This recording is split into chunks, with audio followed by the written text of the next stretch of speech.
Welcome everyone to another episode of the Step Outside podcast. My name is Katie Donaldson. I'm the communications specialist for the Department of Forestry, Wildlife, and Fisheries here at the University of Tennessee Institute of Agriculture. And today joining me is PhD candidate Jillian Gorrell. Thank you for being on today. Thank you for having me. I'm really excited to talk about my research. Yes, and last time you were on here, you spoke to Christy about your research on arboreta throughout the state of Tennessee. Yeah, I did a survey of all the arboretum managers that are certified through the Tennessee Urban Forestry Council. And then another facet of my research, I identified they have a vision for having a arboretum within 30 minutes of every community in Tennessee. So I did some GIS research to see where we're at with that right now. And speaking of GIS research, now you're focusing more on urban heat island effects throughout the state. Yes, exactly. And could you talk a little bit about that? I know urban heat island effects basically looks at whenever cities replace natural land. Yeah. So what they call it is impervious surface cover. So that's going to be concrete, asphalt, pretty much anything that's not natural based.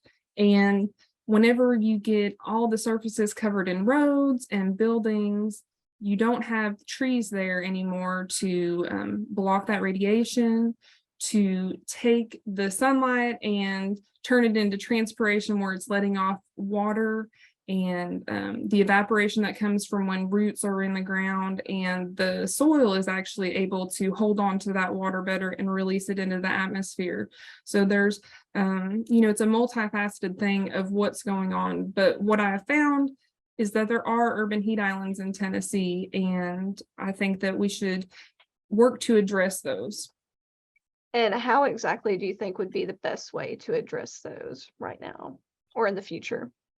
I think that for now, we should be looking at how we can help vulnerable communities.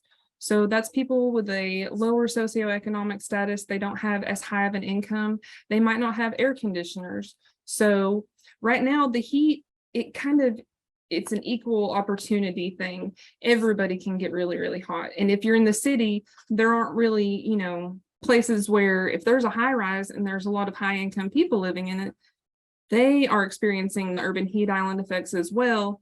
The difference is with those vulnerable communities, they don't have the resources to take action to protect themselves and prevent heat-related illness or potentially death. Right now, heat is the number one cause of fatalities with weather-related incidents in America. And I don't think that's really talked about enough whenever there are, floods or hurricanes or even fires. They're really like hot topics, but it just kind of gets hot every summer and we are dealing with it. But I think that we need to take more steps to protect people who are unable to protect themselves. And I know your research is here in the state of Tennessee, and our biggest cities are Memphis, Nashville, Knoxville, and Chattanooga. Which ones do you think probably are seeing the worst effects from this? I think it's pretty easily Memphis. It is the area that has the most developed land cover, so it has the least amount of forest cover, and it is also an area with people who are going through financial hardship. So they are the ones who are without those resources. That's what I found. Are there any efforts right now? It's definitely getting its spot in the spotlight, because Nashville is creating like nonprofits and legislation that's working together. But I feel like it's just kind of like slowly gaining momentum, where the issue of urban heat islands are moving at a pace, it's outpacing us. So I think that the amount of effort and attention that we give to it should reflect what's actually happening with the atmosphere. I know you gave Nashville as an example. Is there anything here in Knoxville locally? Yeah, they're actually doing some research right now. I believe it's with the National Oceanic and Atmospheric Administration, and they are doing community-based research. So they're putting They're putting temperature gauges on people so they can see what is really getting the effect for humans. So I'm not part of that at all, but they're working with the Knoxville Heat Equity Coalition, and they are part of a group of 14 different United States cities that were chosen to participate, and it's called the 2022 Heat Mapping Campaign. And there's a lot of different federal organizations that are actually working together to get that done. And with your research that you're doing, what are you hoping to accomplish with it? So I am just hoping to add to the existing body of knowledge out there. Whenever I did my seminar course, the second topic that I chose was urban heat islands because it really interested me and I thought that it was something that was important. And whenever I gave my seminar, one of the things that they wanted more information, they wanted more data about how this is affecting Tennessee, and I couldn't find it. So I thought, well, what's already existing? And I worked with our GIS analyst here, Rochelle Butler. She is super duper great, and I'm really excited to be working with her on this project. So we looked at existing data. We didn't create anything. We looked at mean evapotranspiration levels. So that's the amount of moisture that is in the air from trees and bodies of water that are on land. And we looked at the developed land cover, the amount of forested land cover, road density, and socioeconomic factors like the percentage of people living below poverty level, or the average household income for the communities in smaller tracts of land, as small as we could get it. We are not boots on the ground the way that this other research project is.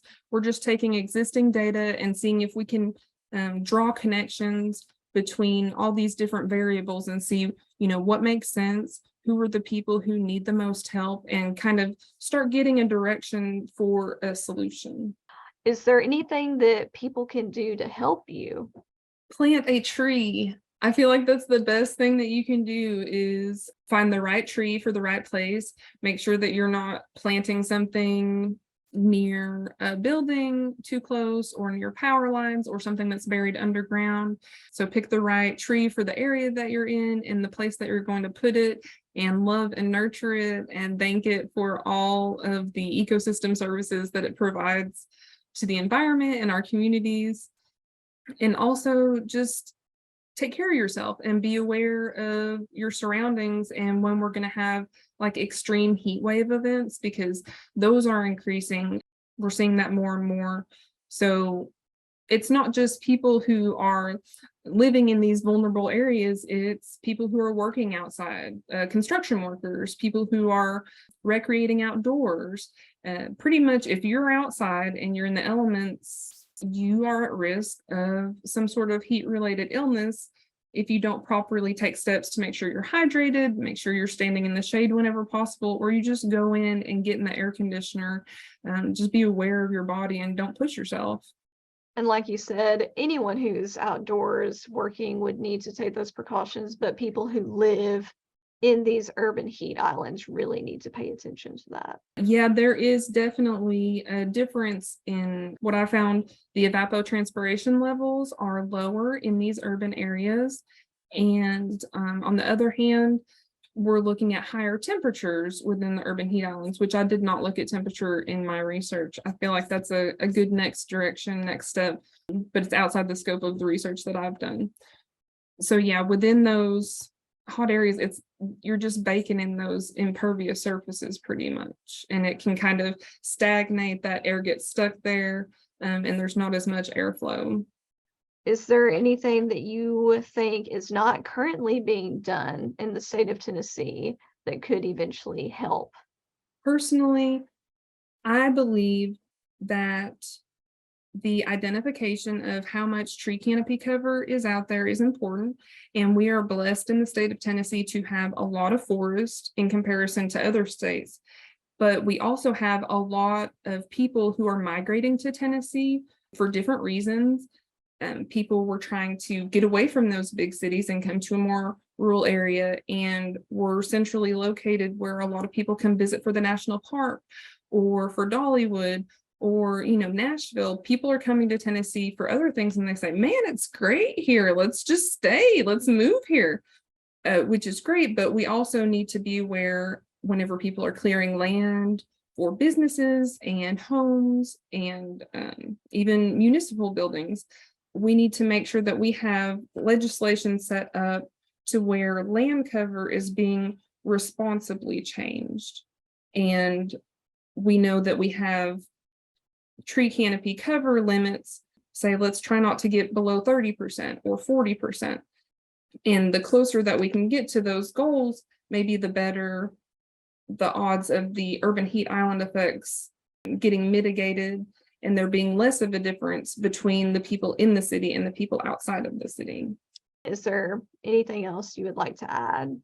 I think for next steps, I am looking at ways that we can take land that is existing, that is unused, and see what steps need to be taken. If a building is condemned, it's unusable, we should probably try to get that off of the land cover and take care of that appropriately, so we can either convert that into land that's being used properly or land that might be converted into an urban forest, which can provide those ecosystem service benefits in a place that was previously working against and actually creating more heat from the impervious surfaces that are being unused.